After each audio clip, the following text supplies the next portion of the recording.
Kilalanin naman natin ang iba pang contestant sa ikalawang araw ng kompetisyon. Today, actually, this is not my first day. Kahapon, nag-compete na rin ako, pero sa adventure solo category. Yun nga, kasama ko si Coach Maverick. Kami yung nag-top 2. So for today naman, naked sports yung sinalihan ko. And I'm also the defending champion from last year. Actually, yung bike kasi, ngayon ko lang nagamit. Today ko lang, siguro minutes before the competition ko lang nagamit. Yung bike ko kasi na ginamit last year, wala siya sa condition, so I decided not to run with that. I decided to borrow a teammate's bike, which is the Smartfill 401. The best advice I can give, syempre, masaya magmotor, pero you need to do it safely. To number one, invest in your skills. Invest in the proper safety training. Actually ngayon, maganda na mag-invest since madami na pong schools. Ito, si Motor Clyde, si Ride Academy. Because we believe that the more skilled the rider is, the safer he is.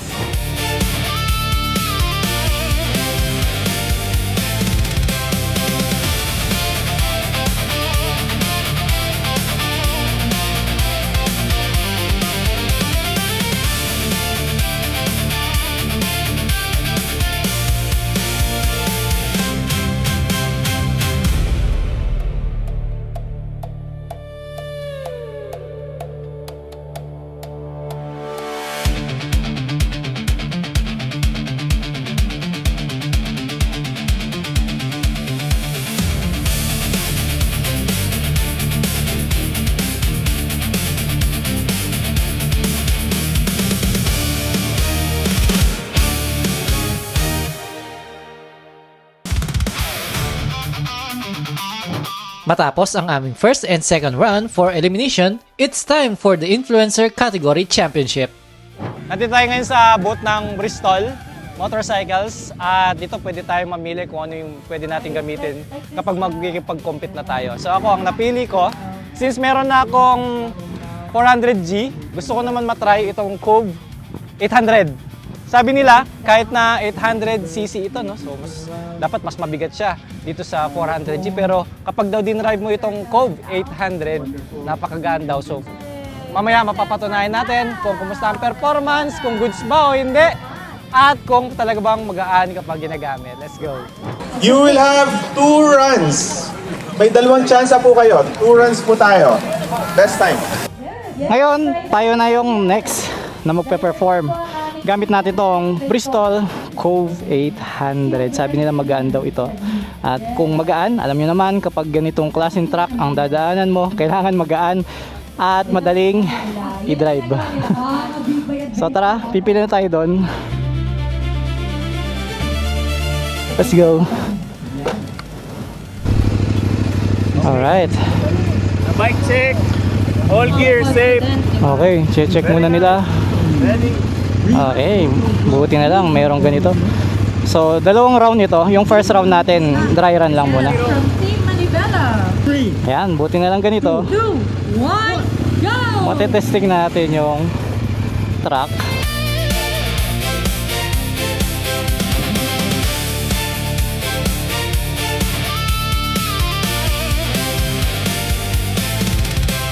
Makikita mo yung limit mo. Yung nagpa-event nito is nagpapa-training din. Kaya kung meron kang hindi kaya dito or gusto mong ulitin, ayun, pwede kang mag-training sa kanila.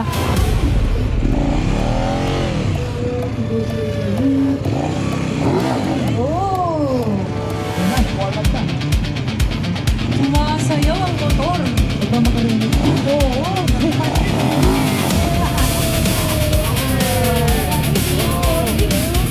One more, Merit. Ito na yung tunay. Ready? 3, 2, 1, go!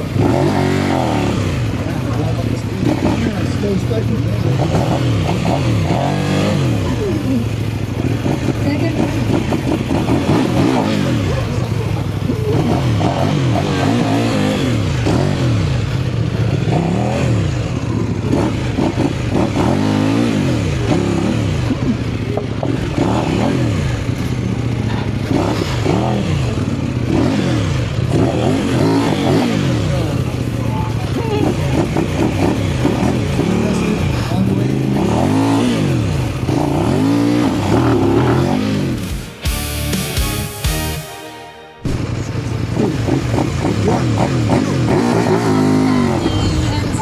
JC.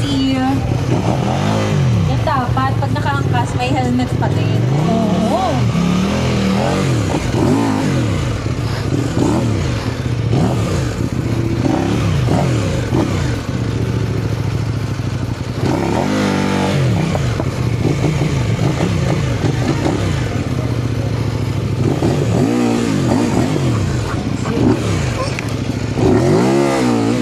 Wala na. So tayo ay runner-up. Sorry mga kamunibela, tayo ay natalo. Pero okay lang kasi sabi ko nga, hindi ito for competition, it's for experience, learnings, di ba? Tsaka something to improve sa ating sarili. And now it's time to meet the champion for influencer category. Yes ma'am, first time na first time. Ngayon lang po ako sumali sa ganito. Sa ngayon, masayang masaya kasi nanalo at saka thank you sa mga sumusuporta. Actually yung truck is hindi siya design sa napakalaking motor. Mahirap siyang i-maneuver lalo na sa mga likuan. Technique na lang talaga, kailangan mong teknikan kasi kung gagamit ka ng mga gantong mga adventure bike is dapat yung mga 400cc hanggang 800. Throttle control and clutch control. Kailangan mong safety na lumiliko, hindi ka sesemplang, hindi ka sasayad, hindi mo tutukod yung paa mo kasi actually yung pag tumukod ng paa is bawal yon. Paano nga ba nagagamit ng influencers ang kanilang plataforma para maipromote ang safety riding? Kasama kami sa mga nagtuturo ng HPG training, Highway Patrol Group Training. Kami yung safety naman sa dirt bike. Pag malapit na silang mag-check out, graduate, kami yung instructor ng sa jumping. Tinuturo namin dun yung safety, kailangan walang madidisgrasya. Tsaka yung sa daan din, ina-advise namin na hindi porket magaling ka sa motor, kailangan mong balasubas sa daan. So sa amin kasi, I race in the racetrack. So I personally say to them, like sabi ng brother ko who passed away, na race on the tracks, never on the streets. Kasi what's the point of racing sa kalye kung sa pagdating mo sa point B, wala ka naman trophy. Yun lang, always be safe, always be mindful of the other riders, other drivers, kasi hindi lang kayo gumagamit ng kalsada. Sa totoo lang sa ngayon, napakadaling mag-upload ng video, napakadaling maging influencer, pero yung maging responsible influencer ka, most especially kung motorcycle influencer ka, syempre kailangan pakita natin na nagsa-safety riding gears tayo bago sumakay ng motor, lalo na pag may long ride or kahit short ride, proper gear. Syempre dapat walang kitang balat para just in case whatever happens, di ba? Safe tayo. Syempre helmet, papakita din natin yon. At papakita din natin na yung mga tamang ginagawa natin sa kalsada. Although, hindi ko naman lalahatin. Syempre kahit naman ako may times na syempre napipitik pa rin tayo. Pero as a responsible influencer, yun yung mga tamang dapat hindi na natin ipakita kasi dapat maging yung mga magagandang makukuha lang sa atin yung maibigay natin. As an influencer, I always want to inspire people for the safety and the advocacy of safety riding ng motorcycles. Nandito kami as a group, that's why we created a school para makabuo kami ng habit sa lahat ng community ng nag-ride ng big bikes, ng small bikes, na ingatan natin ang isa't isa sa daan. Gusto namin ipakita na ang habit na tinuturo namin sa Motor Glide Training Center ay pwedeng gamitin sa kompetisyon. At eto na yon. Kasi iba yung mabilis sa track, iba yung mabilis sa cones. Iba yung technique ng track, iba yung technique ng cones. At with our school, gusto namin makilala mo ng gusto yung motor mo. At makabuo ka ng habit. Mahalaga yun kasi nga gusto natin ipakita na pag inumpisahan ko na disiplinado ako, alam ko may kagaya. Ayan, kasama natin si Coach Clyde, yung artista nating guest, si Boss JC, at yung ating champion, si Sir Champion, alright. Jump sign naman dyan. So ito, dahil isa tayo sa, kumbaga, high score. So binigyan tayo ng isa pang round ni Coach Clyde para turuan. Gamit nga pala natin ang Honda 650cc 4 inline cylinder. Yun, ito yung ano pa hindi siya, may ibang variant kasi ito yung hindi na kina-clutch pagkakakambyo ka. So ito di-clutch pa rin siya. Pero ito ay modelo, no? Dalawa lang yung barrels na lipas nila. Classic, pati yung side mirror pinalitan na. Okay, 4 na kami. Meron pang isang babae, no? So, pwede sa lalaki, pwede sa babae.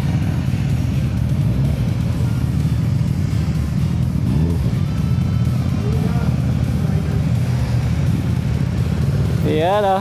Iba-iba yung gamit naming motor.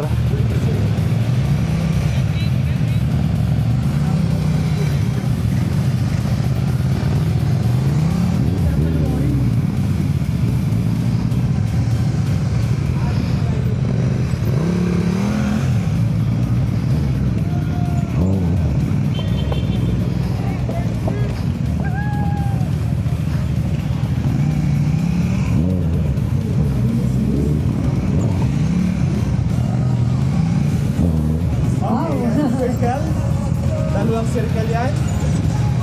Ayan, yung balance yung tinuturo dito, yung pag-control sa throttle, pag-release ng clutch, ang dami. Ayan, babalik ulit tayo. So ito ay magagamit sa traffic at saka para syempre maging mas alerto ka under pressure.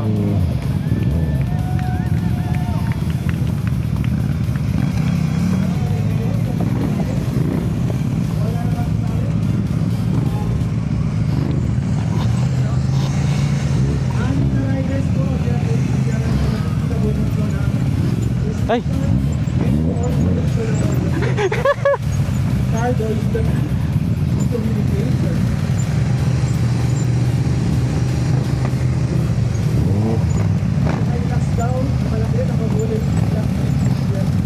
Ayan, di ba?